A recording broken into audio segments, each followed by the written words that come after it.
రాష్ట్రంలో మొదటిసారిగా ఆర్జల బావి వద్ద పిఎస్సిఎస్ ద్వారా రబీ ధాన్యం కొనుగోలు కేంద్రం ప్రారంభించామన్నారు మంత్రి కోమటిరెడ్డి వెంకటరెడ్డి. ధాన్యం విక్రయించిన 2 రోజుల్లోనే రైతులకు డబ్బులు చెల్లిస్తామన్నారు మంత్రి. తెలంగాణలో గత సీజన్లో ధాన్యం కొనుగోలు విక్రయాల్లో నల్గొండ జిల్లా మొదటి స్థానంలో ఉందన్నారు. వ్యాపారస్తులు డబ్బే లక్ష్యంగా వ్యాపారం చేయొద్దన్నారు. రైతులను కావాలని ఇబ్బంది పెడితే ఆ మిల్లులను సీజ్ చేస్తామన్నారు.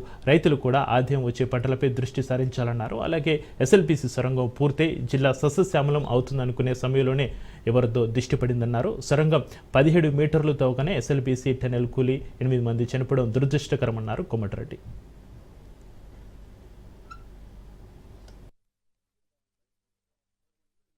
పండుగ ముందే రాష్ట్రంలో మన జిల్లాలో మన కాన్స్టిట్యూన్సీలో లాస్ట్ ఇయర్ లో కూడా ఇదే వేదిక మీద మొదటి సెంటర్ ఏర్పాటు చేసుకున్నాం.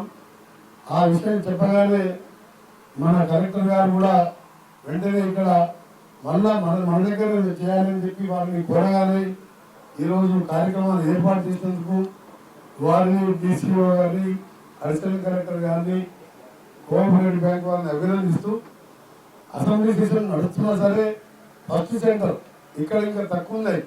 ఇప్పటిలో దాదాపు 200 మంది మొన్నటికి 100 మంది రైతులు ధాన్యం తీసుకొచ్చారు. వాతావరణం చూస్తే అప్పుడప్పుడు ఉదయం కూడా మబ్బులు పట్టినట్టు అనిపిస్తుంది.